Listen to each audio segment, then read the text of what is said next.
बात है कि हस्ती मिटी नहीं हमारी, सदियों रहा है दुश्मन दौरे जमा हमारा। यूनान मिस्र रूमा सब मिट गए जहां से, बाकी मगर है लेकिन नामो निशा हमारा। तो ये इयम विसृष्टिरियत आब भूव यदि वा दधे यदि वा ना, यो अस्य अध्यक्षा परमे वियो मंतसो अंग वेद यदि वा न वेद। ये सब पूरा सृष्टि, पूरा कारखाना, भूमंडल, ये किसने बनाया है? कौन इसे चला रहा है? क्या जो ऊपर बैठा हुआ है, क्या वो इसका संचालन कर रहा है, या वो भी नहीं जानता कि इसको किसने बनाया है और कौन संचालन कर रहा है? अब मैं ये नहीं मानता हूं कि ये किसी चीज को डिनाई करने की कोशिश हो रही है। ये प्रयास हो रहा है आपके ऊपर कि आप अपनी बुद्धि का प्रयोग कीजिए और ये जो पहेली है, इस पहेली को खोजने की कोशिश करिए। और जिस दिन आप ये पहेली खोज लेंगे, ये आपके आध्यात्मिक विकास में भी मदद करेगी और ये आपके विज्ञान के विकास में भी मदद करेगी। इस संस्कृति में किसी, चाहे विचार हो चाहे व्यक्ति हो, किसी को पराया समझने के लिए कोई जगह ही नहीं है। अहम ब्रह्मास्मि तत्त्वमसि। अपने जैसे ही दूसरे व्यक्ति के सामने हाथ जोड़कर प्रणाम क्यों, नमस्कार क्यों करते हो? कहा कि मैं व्यक्ति को नमस्कार नहीं कर, उसके सामने नहीं झुकता हूं। उसके अंदर जो आत्मा के रूप में परमात्मा विद्यमान है, उसे मेरी आत्मा के अंदर जो परमात्मा विद्यमान, वो उसको पहचानता है। और आत्मा की जो वो इंटरकनेक्टिविटी है, मैं उसको प्रणाम करता हूं। भारत की ने अपने आप को खुद कैसे देखा है? हमारे शास्त्रों में आता है, how India has been defined. Bharat को परिभाषित कैसे किया है?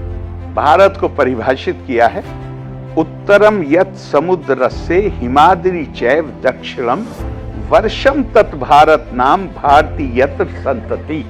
उत्तर में हिमालय, दक्षिण में समुद्र, ये पूरा भूभाग भारत, इसके बच्चे भारतीय। ये शायद ये जब ये हमारे ऋषियों ने, ध्यान रखिएगा हमेशा, भारत के इतिहास में ना तो कोई बादशाह, राजा, ना कोई सेनापति समाज का आदर्श नहीं रहा है। समाज के आदर्श ऋषि रहे हैं। राजा को भी, जिसको हमने अवतार का दर्जा दिया है, इसलिए नहीं दिया कि वो राजा थे। राजा के नाते तो हमेशा 3 मामलों को लेकर उनकी आलोचना की गई। अगर आदर्श राजा को हमें राम अवतार मानना होता, आदर्श राजा तो विक्रमादित्य थे, जिनके ऊपर कोई आलोचना कहीं से, उनके राज धर्म के निर्वाह में कोई आलोचना कभी की ही नहीं गई। लेकिन भारत के मानस को राजा अपील नहीं करता, भारत के मानस को त्यागी अपील करता है। भारत में आकर्षण त्याग के लिए है, राज के लिए नहीं है। स्वामी विवेकानंद ने यही बात कही है। उनका India has only 2 national ideals, renunciation and service. Intensify her in these 2 channels, the rest will take care of itself. ये भारत का जीनियस है। भारत में कोई सेनापति हीरो नहीं है, राजा हीरो नहीं, आदर्श नहीं है। हमारे आदर्श कौन हैं? हमारे आदर्श वो हैं जो सब कुछ छोड़ के तपा स्वाध्याय निरतम, जिन्होंने अपने जीवन लगा दिए ज्ञान की साधना में, अध्यात्म की साधना में, to understand and study the self. वो उन्होंने हमेशा इस समाज को प्रेरित किया है। भारत को कैसे परिभाषित किया गया? भारत को परिभाषित किया गया कि उत्तर में हिमालय और दक्षिण में समुद्र, इसके बीच में जो भूभाग है, ये भारत है। और यहां रहने वाले इसके बच्चे हैं। आज आप उसे नागरिक कह सकते हैं, लेकिन बच्चे हैं। अब ये किस जमाने में लिखा गया? आज से फकत 200-250 साल पहले तक दुनिया में एक भी देश ऐसा नहीं था जहां नागरिक होने के लिए ये शर्त ना हो कि या तो आपको किसी खास धार्मिक परंपरा से संबंध होना चाहिए, या आपको कोई भाषा किसी एक खास भाषा के आप बोलने वाले होने चाहिए, या किसी एक खास संस्कृति या सभ्यता से आपका ताल्लुक होना चाहिए, या आपकी खाल का रंग कोई खास होना चाहिए, वरना तो आप सोसाइटी में अदर कंसीडर किए जाते थे। हमारे यहाँ इसकी कल्पना ही नहीं, कहीं कोई जिक्र ही नहीं कि तुम कौन हो, बल्कि अगला जो मैं कोट करने जा रहा हूं उसमें उसे और क्लियर कर दिया। ये तो भारत के भूभाग की परिभाषा हो गई। अब भारत की संस्कृति और सभ्यता क्या होगी वो अगले में बता दिया। भारतेषु स्त्रिया पुरुषो नाना वर्णा प्रकृतिते नाना देव अर्चने युक्ता नाना कर्माणि कुर्वते। और क्या आप लोग यूनिवर्सिटी में पढ़ते हैं, आपको must appreciate this the way the lines have been composed. You have a special duty to appreciate.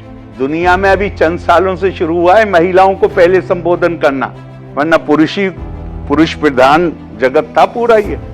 लेकिन अब हम कहते हैं देवियों, सज्जनों, लेडीज, जेंटलमैन। हमारे ऋषि आज से हजारों साल पहले कह रहे हैं भारतेषु स्त्रिया पुरुषो, पहले स्त्रियां बाद को पुरुष।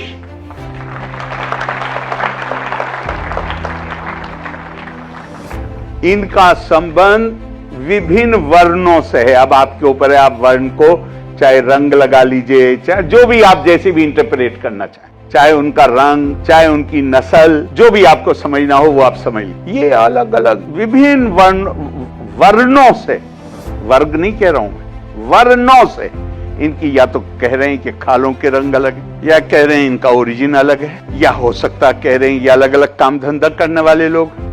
ये विविधता है, ये विभिन्नता नहीं है। इस विविधता ने हमारी सभ्यता को कमजोर नहीं किया। हम कभी नहीं डरे विविधता से। क्यों? हमने उसे कभी विभिन्नता नहीं माना। मैं आज आपसे कहता हूं, इस बनारस में भी मैंने जहां पैदा हुआ वहां देखा मैंने, मैं कानपुर से एमपी रहा वहां से देखा मैंने, मैं उसके बाद लगातार बहराइच से का मैंने प्रतिनिधित्व किया पार्लियामेंट में, वहां देखा, और पूरे हिंदुस्तान में घूमता हूं। नॉर्दर्न इंडिया में तो कम से कम सब जगह देखा है। खास तौर से फ्राइडे के दिन जब नमाजी मस्जिद से नमाज पढ़ के निकल रहे होते हैं तो गांव की भोली भाली हिंदू औरतें अपने बच्चों को गोद में लिए हुए मस्जिद के आगे खड़ी हुई होती। मेरे जैसा आदमी, मैं खास तौर से बहराइच, सर यार मैं तो दुनियादार आदमी हूं, मेरी फूंक में क्या असर होगा, मैं तो दुनियादार आदमी। मैं रास्ता काट के निकलता था कि मुझे इनके बीच से ना गुजरना पड़े, इस पर फू फू फू फू करते हुए नहीं निकलना। इसलिए नहीं कि मुझे फू फू करना बुरा लग रहा है, नहीं, मैं सोचता था यार मैं दुनियादार आदमी हूं, मैं कहां इस लायक हूं कि मैं किसी के बीमार बच्चे पे फूंक मारूं। मेरी फूंक से क्या वो ठीक हो जाएगा? मुझे अपने बारे में यह है कि वो मेरी फूंक से ठीक नहीं होगा, लेकिन उसे तो सिर्फ इतना काफी है कि ये नमाज पढ़ के निकल रहा है मस्जिद से, पीछे दौड़ लगाती है और कहती भैया एक फूंक मार। ये गजब का मुल्क है। मैं आपसे कहता हूं ये आपको कहीं दुनिया में ये चीज नजर नहीं आ सकती कहीं।